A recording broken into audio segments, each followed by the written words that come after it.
ኢየሱስ ጌታ ነው። እንጸልያለን። ኢየሱስ ጌታ ነው። ኢየሱስ ጌታ ነው። ቤተክርስቲያን የምትታወቀው በጸሎት ነው። በቃ የተጀመረችው በጸሎት ነው። ይገርማችኋል።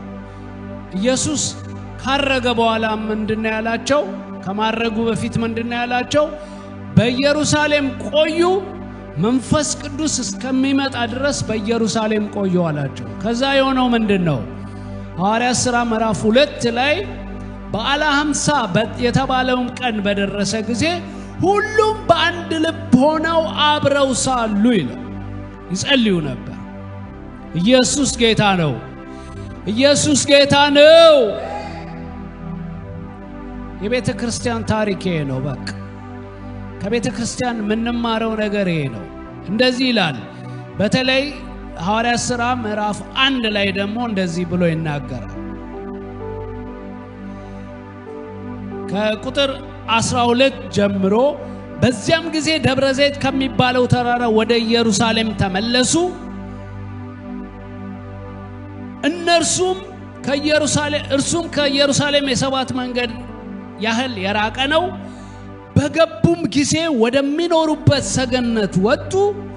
ጴጥሮስና ዮሐንስ፣ ያዕቆብም፣ እንድርያስም፣ ፊልጶስም፣ ቶማስም፣ በርተሎሜዎስም፣ ማቴዎስም፣ የእልፍዮስ ልጅ ያዕቆብም፣ ቀናተኛ የሚባለው ስምዖንም፣ የያዕቆብ ልጅ ይሁዳም፣ እነዚህ ሁሉ ከሴቶችና ከኢየሱስ እናት ከማርያም ከወንድሞቹ ጋር በአንድ ልብ ሆነው ለጸሎት ይተጉ ነበር ይላል። ኢየሱስ ጌታ ነው። ኢየሱስ ጌታ ነው። በዛ በሐዋርያት ሥራ ላይ ያለው ነገር ሁሉ ስትመለከቱ በማጂክ የመጣ አይደለም። እንደው በቃ በዊሽ ያረጉ እንደው በቃ እንመኛለን ብለው የመጣ ሳይሆን ምንድነው ያደረጉት? በኢየሩሳሌም ቆዩ እንዳላቸው በኢየሩሳሌም ቆይተው ምን ያደርጉ ነበር? ይጸልዩ ነበር። በቃ ይጸልዩ ነበር። በዚያም ወራት ጴጥሮስ 120 በሚያሉ ሰዎች መሃል አብረው በነበሩ ወንድሞች መካከል ተነስቶ አለ ብሎ ይናገራል። ከዛ በኋላ ነው ምዕራፍ 2 ላይ ምን ብሎ ነው የሚናገረው? ከዛ በኋላ በዓለ ሃምሳ የተባለው ቀን በደረሰ ጊዜ ሁሉም በአንድ ልብ ሆነው በሰገነት ላይ ሆነው አብረው ሳሉ እየጸለዩ ሳሉ መንፈስ ቅዱስ መጣ። ኢየሱስ ጌታ ነው። በቃ እግዚአብሔር ይወላችሁ። እግዚአብሔር በጸሎት ውስጥ ያስቀመጠው ፖቴንሻል እምቅ ጉልበት ይወላችሁ። በጸሎት ውስጥ የተቀመጠው እምቅ ጉልበት በጣም ኃያል ነው። በጣም ኃያል ነው።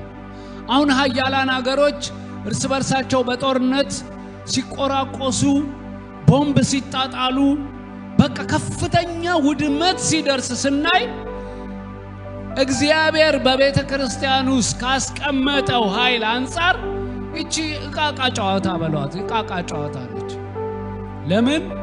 የጻድቅ ሰው ጸሎት በስራው እጅግ ኃይል ታረጋለች። ሐዋርያው ደግሞ ሲናገር ምን አለ?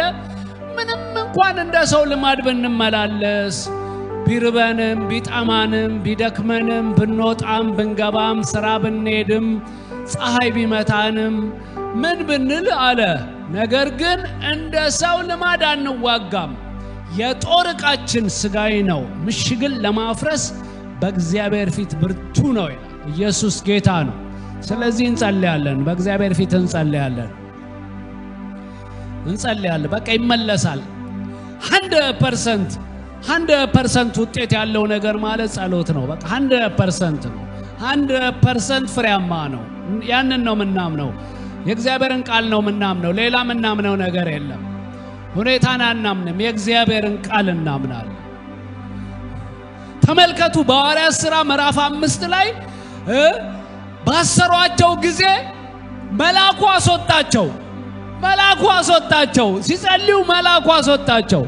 ከዛ ደግሞ ኖ አላመኑም። አሁንም የጸሎትን ኃይል አላመኑ። ስለዚህ ምን አሉ? ኖ 16 ወታደሮች ያስፈልጋሉ አሉ። 16 የጸሎትን ኃይል ሊቋቋሙ እኮ ነው 16 ወታደሮች።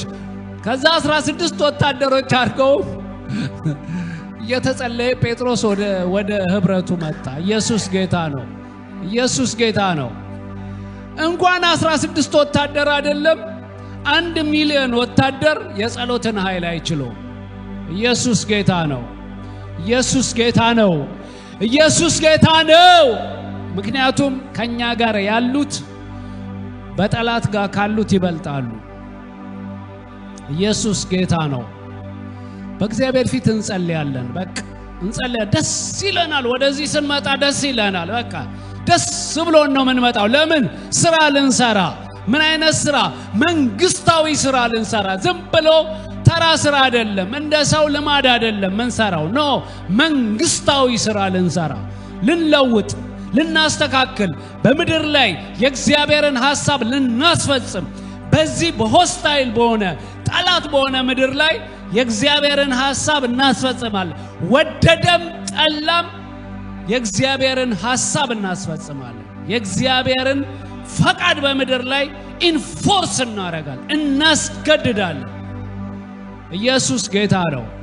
ለዛ ነው የጻድቅ ሰው ጸሎት በስራዋ እጅግ ኃይል ታረጋለች አለ። በቃ እጅግ ኃይል ታረጋለች። በቃ እጅግ ኃይል ታረጋለች አለ።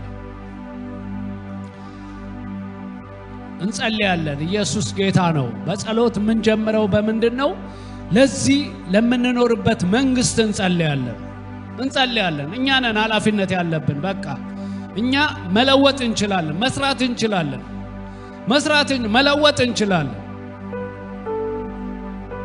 መለወጥ እንችላለን፣ መደገፍ እንችላለን። የእግዚአብሔርን ሐሳብ እንዲያረጉ ነገስታትን ማስደረግ እንችላለን።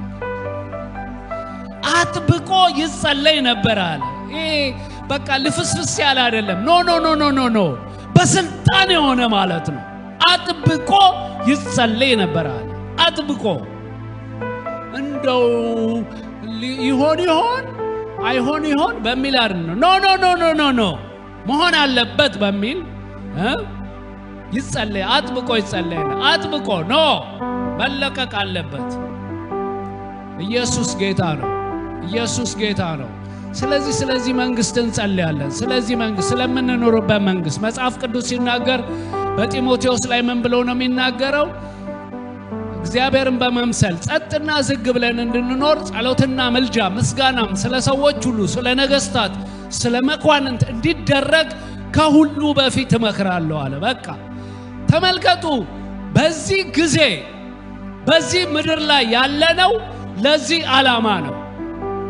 አንደኛው ዓላማ በምድር ላይ ያለንበት፣ በዚህ አገር ላይ ያለንበት፣ አላይቭ የሆንበት፣ በሕይወት የቆየንበት አንደኛው ምክንያት ለነገስታትና ለመኳንን ለመጸለይ ነው። በቃ ኢየሱስ ጌታ ነው። እንጸልያለን። በእግዚአብሔር ፊት እንጸልያለን። ስለ ነገስታት፣ ስለ መኳንን፣ ስለ ንጉሱ እንጸልያለን። የእግዚአብሔርን ሐሳብ ያስተናግድ ዘንድ በእግዚአብሔር ፊት እንጸልይለታለን። የዚህ ህዝብ ነገር ያለው በእኛ እጅ ነው። መጽሐፍ ቅዱስ ነው የሚለው። በቃ ጸጥና ዝግ ብለን እንድንኖር ጸሎትና ምልጃ ምስጋናም ስለ ሰዎች ሁሉ፣ ስለ ነገስታት፣ ስለ መኳንንት እንዲደረግ ከሁሉ በፊት እመክራለሁ። በቃ በትጋት ኃላፊነታችንን እንወጣለን፣ እንጸልያለን። ኢየሱስ ጌታ ነው። ኢየሱስ ጌታ ነው። እህታችን ሌኒ ወደዚህ ትመጣና ትጸልይልን።